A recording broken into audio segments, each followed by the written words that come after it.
Hi, Endless Honeymoon Podcast listeners. We are doing a couple of very special live episodes of the Endless Honeymoon Podcast in a town near you. You excited, Tosh? Well, it's my two favorite cities. That's right. It's San Francisco and Portland, Oregon. In Portland, Oregon, we'll be there the weekend right before Christmas. We'll be doing regular stand-up Thursday through Saturday, and then on Sunday, we have a special live episode of the Endless Honeymoon Podcast with a special guest, Ian Carmel, and maybe even more special guests. Would you like to come? Buy a ticket. Would you like to be on it and not even have to buy a ticket? Email us, endlesshoneymoonpod@gmail.com, and say why you want to come on, what you need advice for. It'll be really fun. January, we are coming to San Francisco Sketch Fest at the Marines Memorial Theater with very special guests, and you can be a part of that as well. Buy a ticket, go to sfsketchfest.com, or email us, and you don't have to buy a ticket. You'll get in for free. Wait, but don't come up on stage just because you wanted to get in for free. That's true. That would be really annoying, Moshe. You shouldn't encourage people to do that. Well, we're going to vet them. They're not just going to email us and automatically come to the show. I mean, if they're saying all I want to do is touch Natasha and her beautiful Third Love bra, well, they're not going to get up on stage. But if you have an issue you want to work through with us live in Portland or San Francisco, email us, endlesshoneymoonpod@gmail.com, and go to Helium Portland or San Francisco Sketchfest.com. Buy a ticket. Come see us soon. We love you.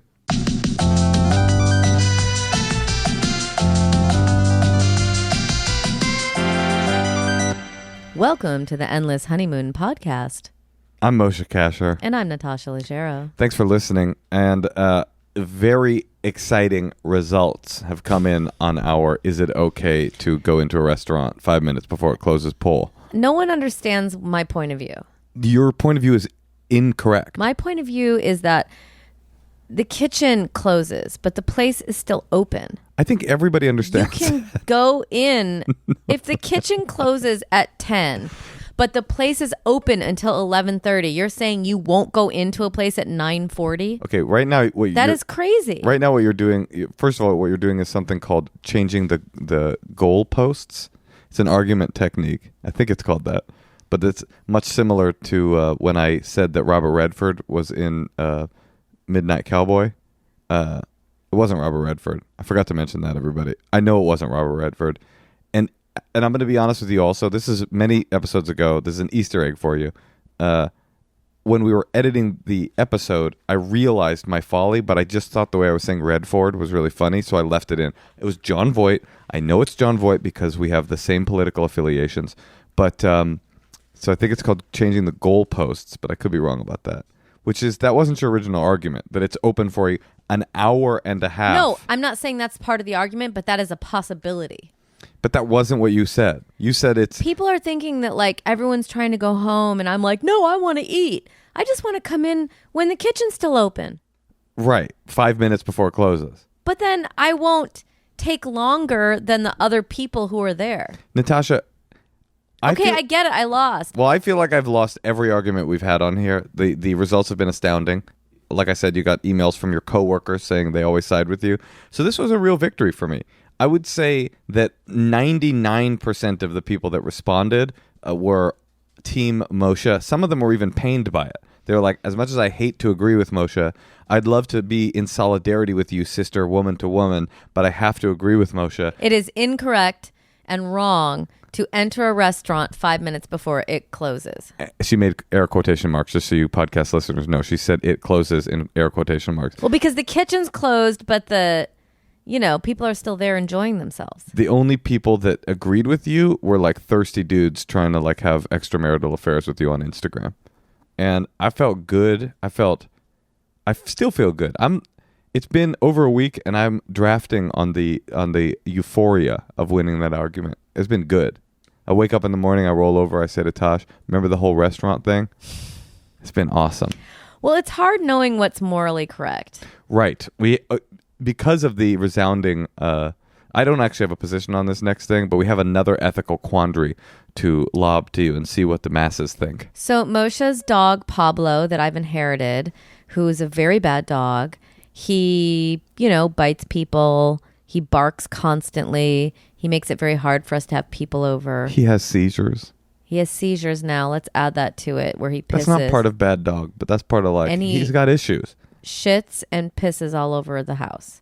Well, sometimes he shits and pisses because he has a seizure. So let's be a little sensitive to his little poo-poo. So anyway, when I walk around our neighborhood, it can't be overstated how bad of a dog Pablo is. He is truly the kind of dog that 10 out of 10 dogs he walks by, he will go ape shit, apoplectic, like losing his mind. And then like we got like a thing for his neck to make him like get electrocuted slightly. No, we didn't. Not electrocuted, but like a little bit of a shock. No.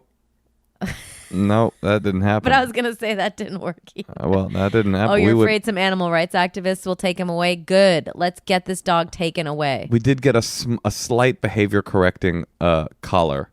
And this is after spending thousands and thousands of dollars to try to get him trained. He's an issue-addled dog, and I'm an issue-addled boy, and that's why I relate to him. He also has a bald chest, which is the only reason. Every time I look at Pablo, I just think no one else would have adopted this dog. He is so lucky I got sprung on that bald chest and went in and adopted him. Well, it was a mistake. You think? No, I mean, here's the thing. Do you love him? Okay. No, I do. But wait, here's the thing. Do you love our daughter? Of course. I would have been crazy if you had a nice pause. No, I definitely love my child. Speaking of pause, let's get back to Pablo. Oh, yeah. So let me tell you. So I was walking the reservoir around. We live in this area where there's like a big lake you can walk around. And I was walking around it, and Pablo doesn't like loose fabric coming towards him. So like that is an issue he has. But all dogs, no dog. No, but like one time a woman was walking towards us and she had bell bottoms on. So he like reached out and like tried to bite her bell bottoms. To be fair, like, come on. Bell bottoms. I'm just saying. Get with the times. She or if someone has palazzo pants on, like anyone who has like. What's a palazzo pant? It's just like a baggy pant at the ankle. Like he hates ravers. He hates skaters. He doesn't like if there's extra material. Right. That's fair. So he likes a tight pant. I have my baby buggy. Hipster dog. And I have my 3 dogs connected to this on a leash. And then I'm walking down the street and this old man comes towards me and he has on shorts. Let me guess. They're loose? No, his shorts are fine, but then he has on baggy socks. Oh no! And they're like falling down. Oh no! You know, like the elastic's gone, so they're just kind of like. Oof, that's rough. Sagging. I used to know a wardrobe girl called them quitters. So he's got these like socks on. He's wearing some quitters. And he's walking towards us, kind of like aggressively. Pablo goes for him. All right, now let me say this. His legs are already full of scabs. He got a scabby leg, quitter foot, scabby leg. The old man has a lot of scabs on his leg. He's probably almost 90. He's old. Okay. And he lives in a house that I pass all the time, which is a hoarder's house. It's like a scary situation. Actually, with a hoarder's car parked out front. Yeah, that's the kind of cool part. I never seen that combo before. So, it's a clear hoarder's house. But in front car. of the hoarder's house is a matching car. Like you can tell, that car belongs to that house because it's got like a tarp over it and it's like filled with 3 feet of garbage.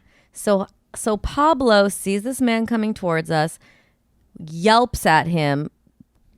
I mean, he's missing most of his teeth, but somehow Pablo is not the old man. The old man did not have any teeth, but Pablo is also, who knows who had less teeth. But Pablo, his teeth were called quitters too. Pablo lunged so fast. All of a sudden, I look at this man, and there's like a tiny drip of blood coming down his shin. He bit him. Pablo seems like he bit this guy, but what I think seems like. Well, because I think he kind of like licked one of his loose scabs. Because I really don't think he bit him. Wait, you think he lunged at him and then just like gave him an affectionate doggy kiss? I don't know what happened. He bit him. Let's say he bit him. Okay, but it was like light. And the man, like I said, I'm not making this up. He already had like skin disease scabs crusting off of his legs. Let's just say he also closed at 11:30. Yeah. So right away, he's like, I need your phone number. Oh, so he was a character from a Tennessee Williams play. He was just like, he was like, what? Your dog just bit me. He starts yelling at me. Sure. In the way that hoarder who lives at a house that has a matching car would yell at you. And I was like, sir, I'm very sorry. I think it's going to be fine. He's never really bit anyone before. Not true. Never been an adult before. Let's say that. I don't even want this dog. I don't know what to do with him. I'm just saying. I've like tried to get him fixed. So the man wants my phone number. Right. And I'm like, he wants to follow up. Okay. And he lives by me. Right. And I'm like, okay, no problem. He gives me a piece of paper, and it's kind of a blur, but I just started writing not a blur. Natalie. And then I just made up a phone number, and I was like, okay, sir, thank you. And you gave him the fake phone number. Yes. Fake name, fake phone number. Yes. I remember you told me that, and I was like, I don't know what I would have done, but I am glad that I live with a woman with compromised ethics.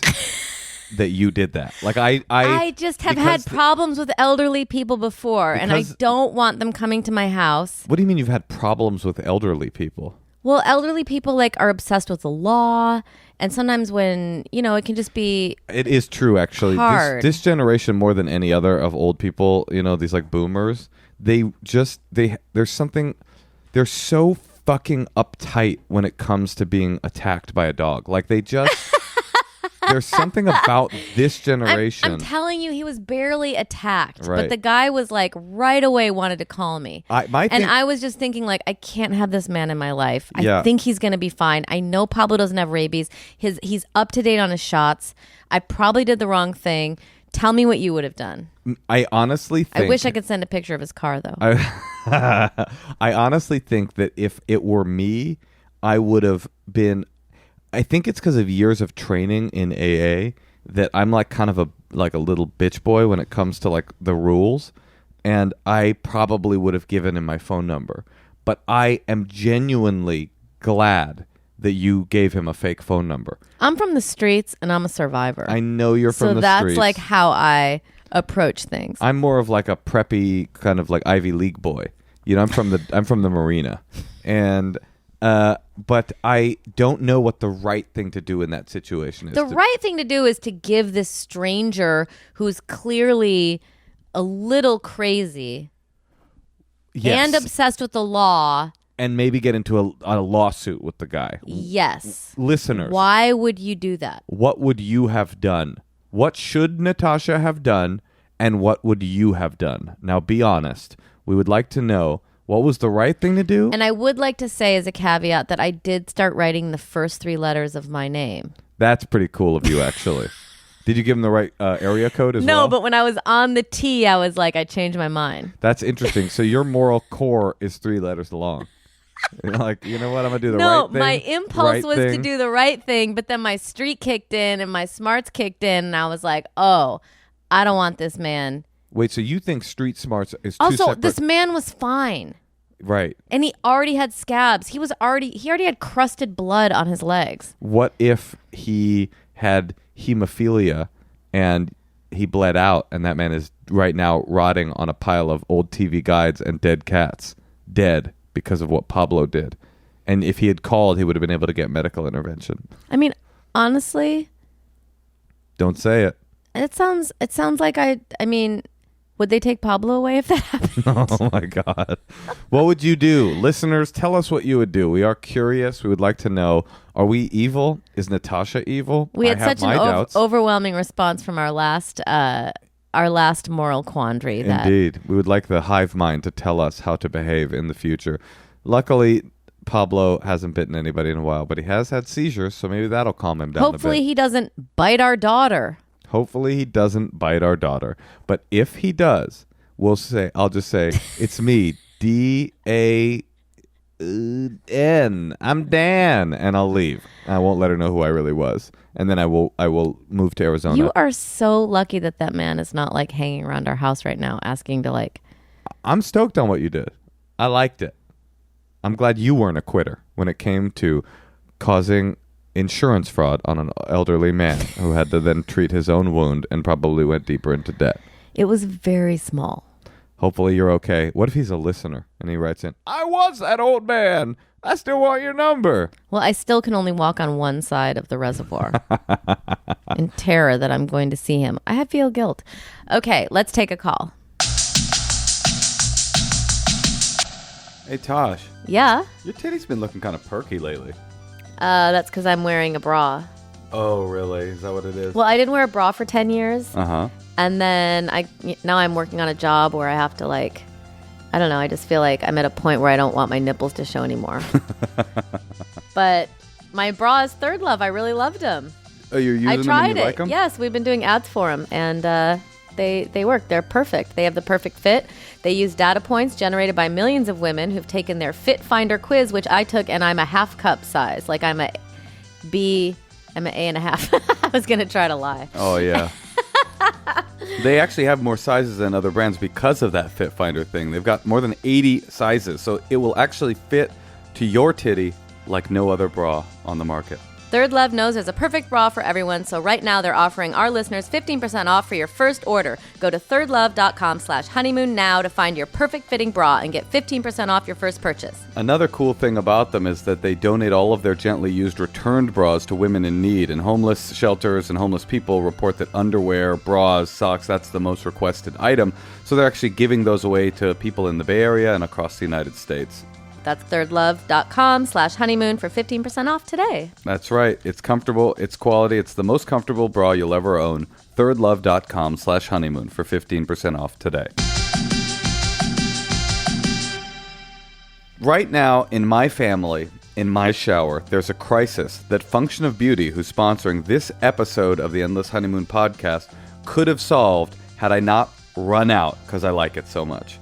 Natasha and I have different kinds of hair, and therefore our house is littered with all of these dye recovery. I have bad hair. Moshe has good hair.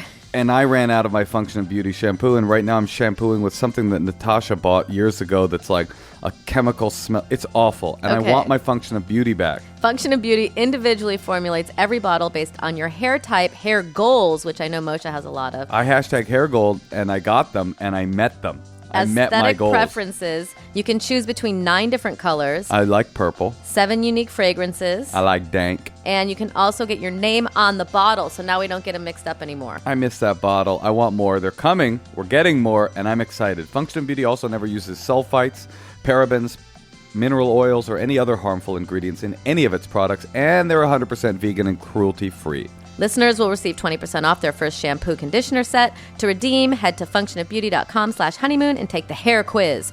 Ships to the U.S. and many locations worldwide. Go to functionofbeauty.com/honeymoon to get 20% off your custom formula. You will not be disappointed. My hair is looking long and luscious, or it was last week before I ran out. There's a reason they're the internet's most top-rated customized hair care brand. Over 27,000 five-star reviews and counting. So go to functionofbeauty.com/honeymoon, take the quiz, get 20% off. That's functionofbeauty.com/honeymoon. Now let's call Kelly from Texas.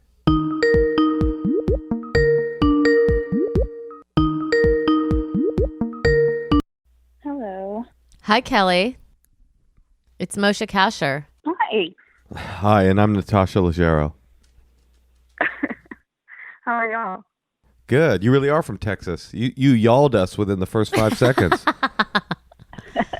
I love it. Is that, y'all don't say that? No, we do. I mean, we do it a different way. We do it ironically, like when we're making fun of people. No, like you. I'm from. Oh, I grew up in Oakland, so I say y'all naturally, and it made me feel right at home that you said it. Good. I'm glad. Where I've in? never been anywhere else, so. Oh, you never left Texas? Well, not to live. All right. Where do you live in Texas? Dallas.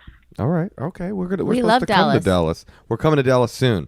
But before we do, tell us, why did you call? Why did you contact us? What's going on? Okay. So, so I was married before, and, he was an asshole. So we got a divorce, and before, we had a daughter. And so if you kind of fast forward, now I'm engaged. Congratulations. And thank you. And we live together, but him and the ex have not met. So it's been like 2.5 years that we've been dating. So I feel like they should meet, but he's a little crazy. Oh, the ex is a little crazy? The ex. And that's Yeah. also the Yeah. father of your child? Yes. In what way is he crazy?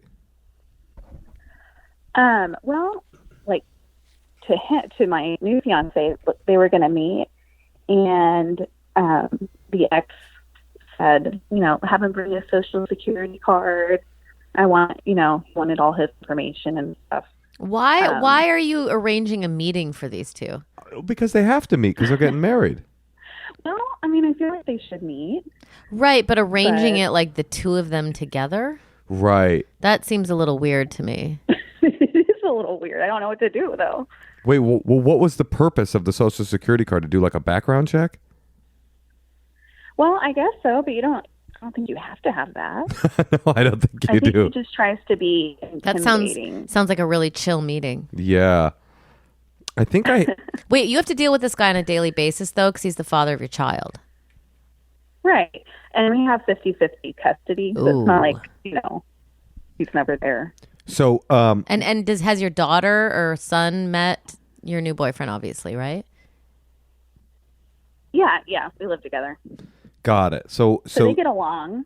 So your ex-husband is just trying to flex his little like alpha muscles by doing the social security card thing because your kid already lives with your fiance. It's already we're already past that. So yeah. I do think probably they should meet. Right? I don't know. I mean, it just feels like the ex is like going to try to set, I don't know. I wouldn't trust him. You live in Texas. Is it possible to have him assassinated? I mean, can't they have a dinner or somewhere where he doesn't want to? Maybe it would be good to have him over or meet at a neutral place. Oh, good Lord. No, meet at a neutral place maybe so that the daughter, is it a daughter?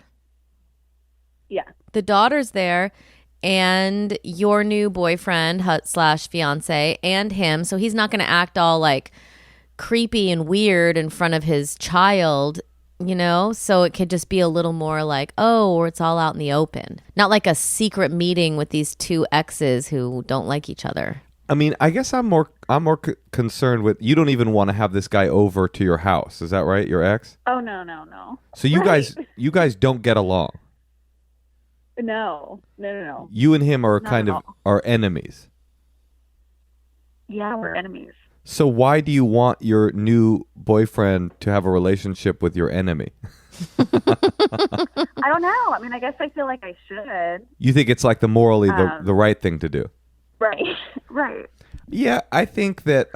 Wait, does your kid have like a birthday party situation? Does the father come to that, or are you so deeply in No. your? Oh, so you never see your ex except when you're transactioning the daughter into his arms. Is that right? Yes. So you don't talk to him at all? Yeah, we never see each other. You never see him? Not unless I have to. No. Do you text with him? How do you communicate? Like, do you guys have to pick up the daughter at the fire station, or what's the deal? No, you just pick them at whoever's turn it is. We'll pick up from school. But you have to text him and be like, okay, make sure you get, or when I picked her up Wednesday, blah blah blah happened. Do you guys keep each other abreast with things in her life, or no? Yeah.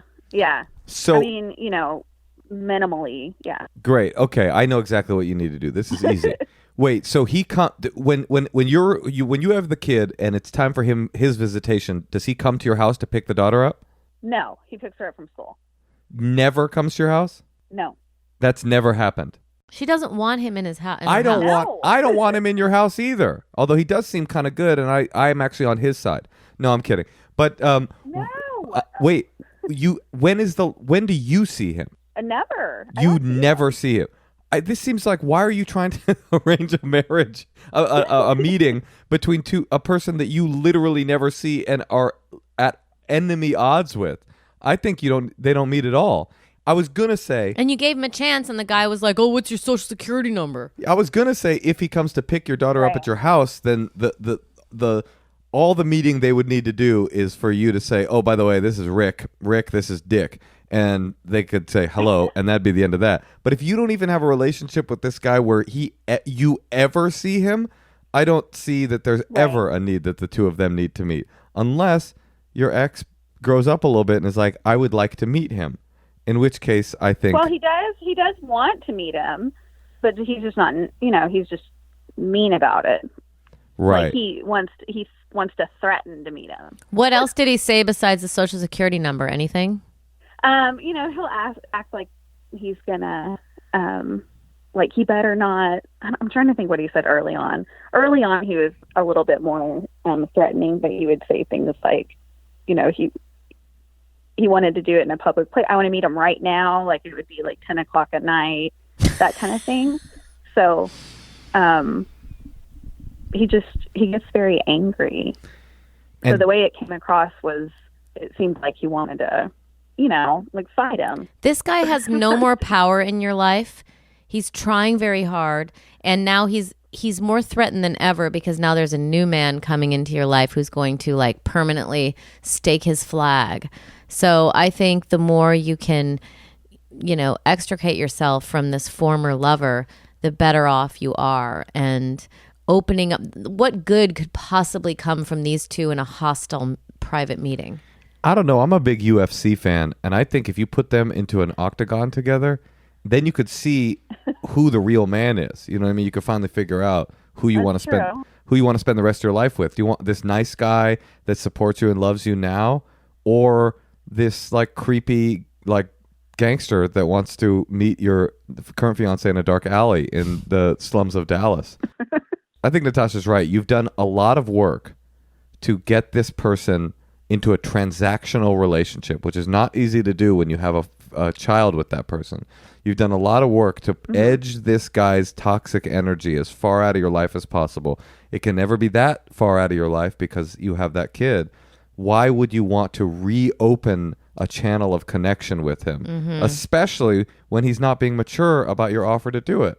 So I think if he says he wants to meet the kid, rather meet the fiance again, you say, maybe the next time you and I see each other, I'll bring him along, and just leave it at that.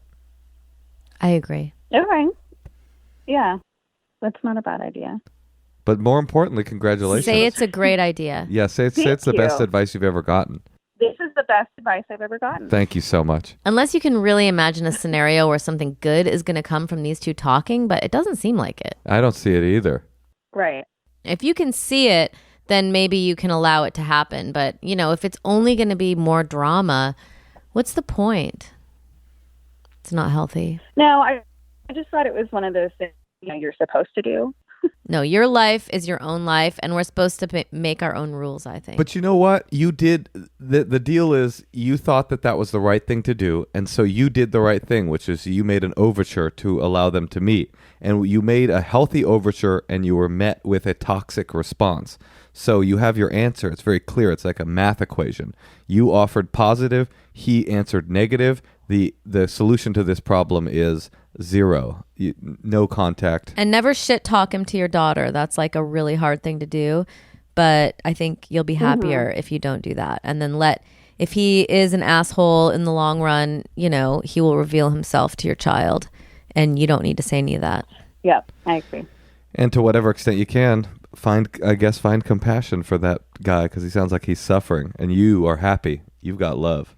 Yes, don't flaunt it in front of him. It True. might anger him. Yeah, but if you want to flaunt it to him, That's true. Like a really kind of like a sex video of you and your new partner sent over to him and say, "Congratulations, you've met my fiancé," as the title of the text.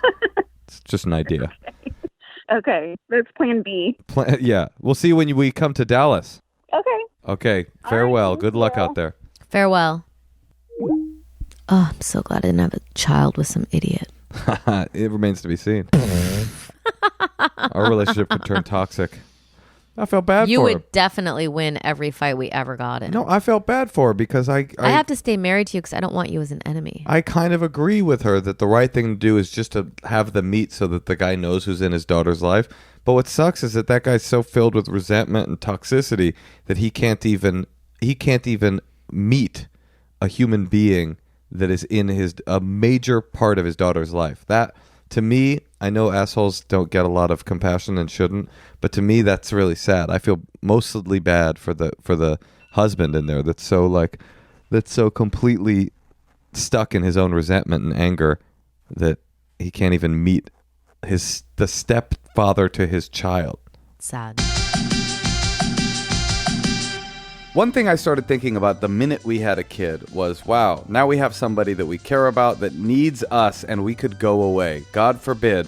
So we thought, yes, let's get life insurance. But we tried it and we straight up gave up. There was too much red tape. It was too complicated to figure out how to do it. And then we started the Endless Honeymoon podcast and we got a brand new sponsor called Policy Genius that made all of that red tape go away. Policy Genius is the easy way to shop for a life insurance plan that's not tied to your job, which is very important for people like us. In minutes, you can compare quotes from top insurers and find your best price. And they take care of all the red tape, all the paperwork. It doesn't just do life insurance, by the way. If you're looking for auto insurance, disability insurance, home insurance, you can get it all through Policy Genius. It's so easy. You just go onto the website, you fill out their application, and they do everything from there. So when you're looking at your workplace benefits this month, make sure to double-check your life insurance options. Go to policygenius.com to get quotes and apply in minutes. That's Policy Genius, the easy way to compare and buy life insurance. policygenius.com.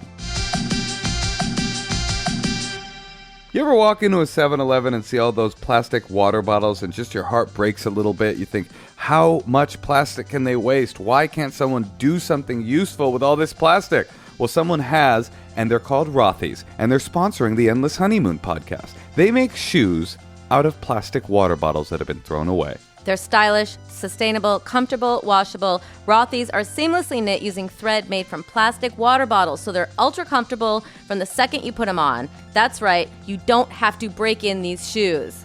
Rothy's always comes with free shipping and free returns and exchanges. There's no risk, no worries, no reason not to try. Here's a mind-blowing fact. By making their shoes using repurposed plastic water bottles, Rothy's has diverted over 35 million water bottles from landfills already. Go to rothys.com, rothysdotcom/honeymoon to get your new favorite flats in time for the holidays coming up. Comfort, style, sustainability, these are the shoes you've been waiting for.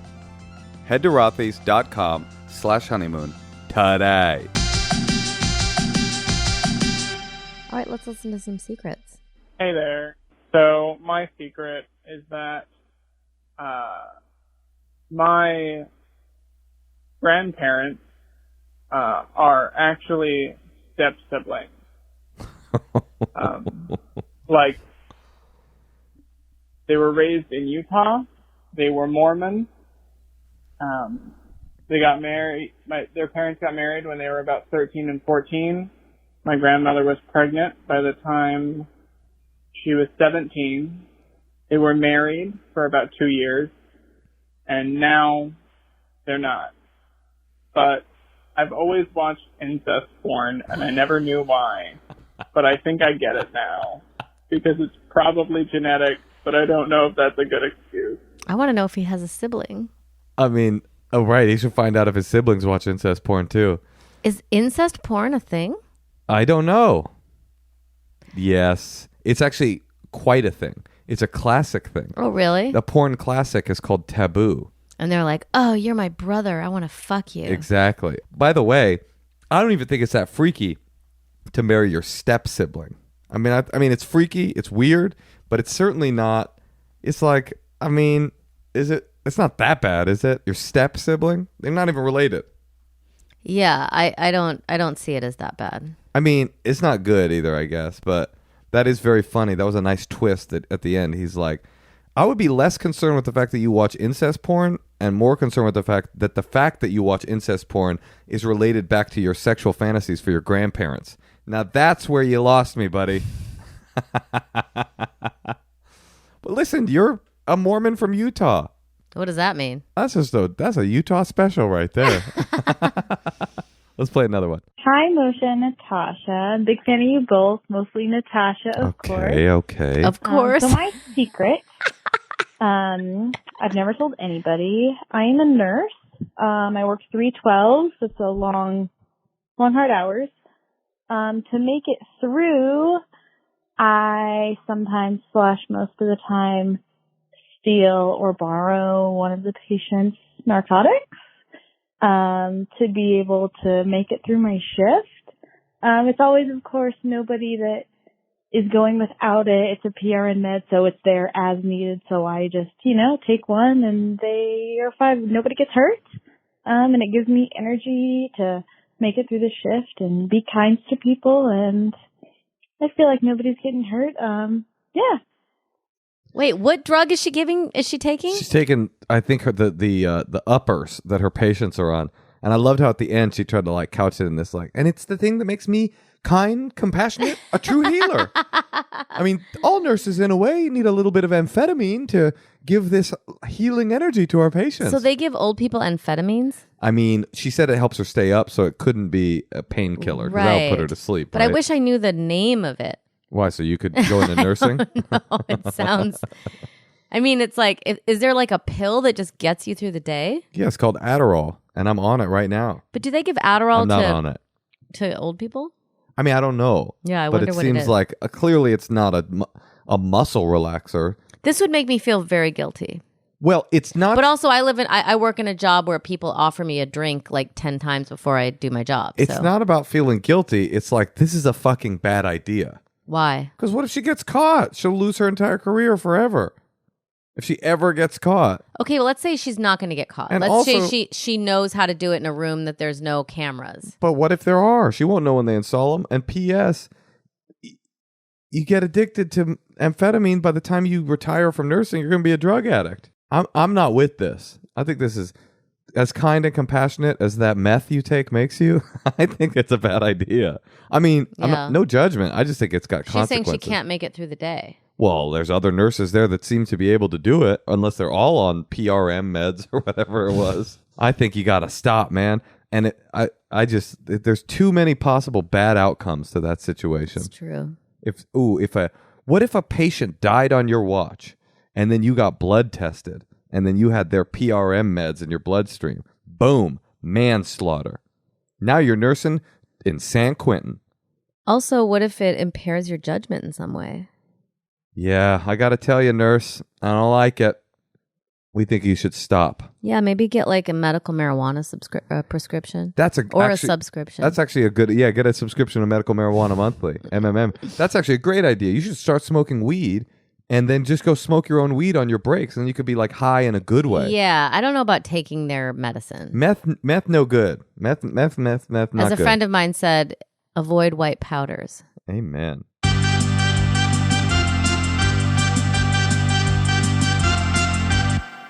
Okay, I have an issue when it comes to deodorant, which is that all these big corporation, drug company, drugstore kind, I don't want what they have in their stick in my body, and I think they smell gross. They smell like my dad's aftershave. So I want a natural one, right? But the problem with those is that they don't ever really work, and sometimes they smell funky. Well, I got some native deodorant, and I love it. I use the cucumber mint. It keeps me smelling cucumber-y and minty all day long. You keep it right by the bedroom. You keep it right by the bed on your nightstand. That's right. I love it so much when Natasha's out of town, I make love to it. It's called Native, and it's formulated without aluminum, parabens, or talc. Filled with ingredients found in nature, such as coconut oil, shea butter, and tapioca starch, which absorbs wetness naturally. And they never test on animals. They offer free shipping and returns. It really works. That's the cool part. I smell good when I use it. They have over 8,000 five-star reviews, so find out what all the buzz is about with Native deodorant. Here's the deal. There's no risk to try. There's free returns and exchanges in the USA. Native deodorant. Go to nativedeodorant.com/honeymoon. That's the promo code, and you can get 20% off your first purchase. Honey vanilla. Ooh, that sounds good. nativedeodorant.com/honeymoon. Promo code honeymoon.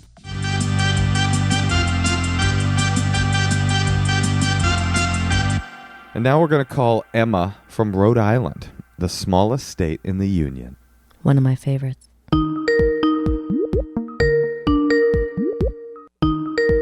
Hello. Emma. Hi. Is this Emma Stone? I wish. Why? You're great just the way you are. Although I do wish I was talking to Emma Stone. Emma Hi, Watson, Emma. how are you? Hello. Hi. I'm doing pretty good. Good. It's Natasha and Moshe. Hi. I'm so excited. Oh, good. We're glad. Sorry we're calling so late. That's okay. How's Rhode Island? Where are you in Rhode Island? I live right next to Providence, although almost everywhere in Rhode Island is right next to Providence, so that's not saying very much. That's a small state joke, Emma, and I am glad you made it. Well, I love Newport. It's one of my favorite places in the world. It is really cool. Emma, tell us what's going on. What is your dilemma? So I graduated from college in May, and I'm living with my parents, and I'll be living with my parents for the foreseeable future until I get a good enough job and like a high enough monthly salary to move out. And so in the meantime, I was wondering if you have any tips on how to have like any semblance of a dating or a sex life. Are you dating while living with my parents? Are you dating anybody right now?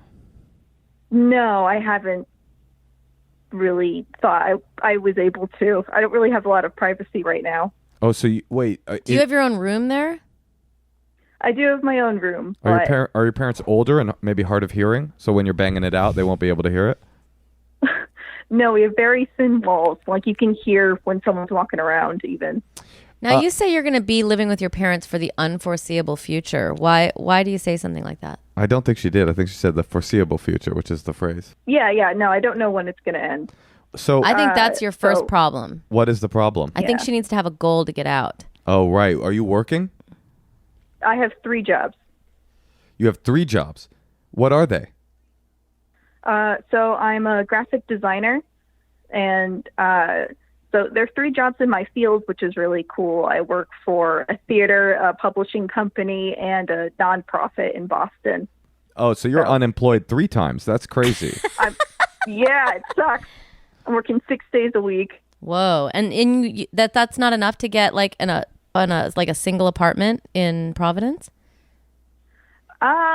So I can't always piece together a 40-hour work week, even though I'm working a lot. Mm-hmm. It's like really inconsistent hours. And that's hard. One week I'm working like 10-hour days, 6 days a week. And another week I have like 4 hours. It's not really reliable. And how old are you, Emma? But I'm 22. Okay, Emma, here's the deal. I hope my daughter lives with me when she's 22. Do you really? Yeah, because I love her. But do you hope she has a degree in nonprofit theater arts and is hoping to someday get a 40-hour work week? No, Emma, I'm kidding. Listen, why does your sex life involve you bringing men back to your house? That's the part I'm not understanding. Isn't the whole dynamic that like you go find a man and then or a woman, whoever, a woman. You go find a woman and then you say to the woman, "Oh, you're a lesbian?"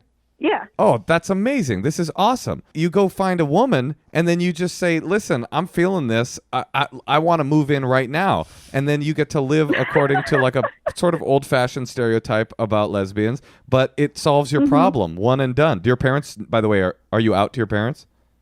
I am out to my parents. But it's like... I personally would not want to have sex at my parents' house. Exactly. As an adult. That sounds rough. Yeah, and so a lot of other people my age are also living with their parents, so there's a good chance that we don't actually have anywhere to go because her parents will be home, my parents will be home, and like I feel like as an adult I'm beyond sort of sneaking out and like lying to them and everything. I just like want to be respected as an adult and like have my own life and not be a part of it. You want to be respected as an adult who can't pay rent and can't envision a lover that doesn't also live with their parents. No, I'm being harsh. I think a fun exercise would be to think of some fun places to fuck that is not your house. I love that. I don't know if you guys know this, but when I first met Moshe, we were smoking in his car, his Lexus. Can't wait for this story to come out. And then I like threw the cigarette out the window because we smoked back then, but then it accidentally like fell on the side of the car. It got sucked back into the car. So I like pull over. So I pulled over. I was looking for the cigarette, and then I pulled out like this black pair of panties. Yeah, just like underneath his car seat, the passenger side. And what I said, like the look on my face, Emma, was like, "Oh, what are those? What are underwear? What is fabric? I've never seen." But what was going on in my mind was that's where those went. I remember exactly when those got lost under the seat. But I also thought it was funny that Moshe's house was such a mess that he just fucked girls in his car. Well, there is something exciting about fucking in a car. Also, because you live in Rhode Island, you guys could, you and this gal could cross state lines. That could be your goal. You'd be like, "Oh, let's cross the state line." But where do you have sex if if they don't have a lot of money, they probably don't want to buy a hotel. Right. I mean, where else can you have sex?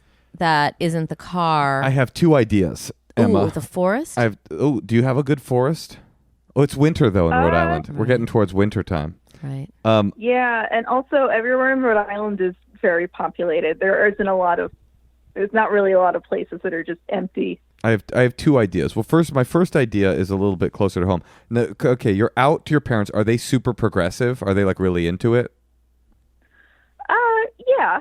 Yeah, so maybe you could have loud gay sex in your room, and they can be like, and it can help them go like, oh my God, we're so woke, like we welcome this, like it'll actually make them feel like more progressive to be like, our young daughter is flowering in her sexuality, and we are allies. That's my first idea. But my second idea, I don't think that's gonna work. You don't love that one, Emma. I'm surprised to hear that. No, I really don't. Okay, here's my second one. Let me just ask you, as an aside, the theater company that you work for, what play are you putting on right now? Well, oh, you don't want to say? I don't know. I don't know if I really want to say. It's going to like identify which. Okay. For. Well, here's my second thought. Cool let's stuff, say that you are putting on A Midsummer Night's Dream at your theater company right now. Okay. Mm-hmm. I mean, I cannot think of a place that I would more like to just bang-a-roo than in the enchanted forests of William Shakespeare's imagination.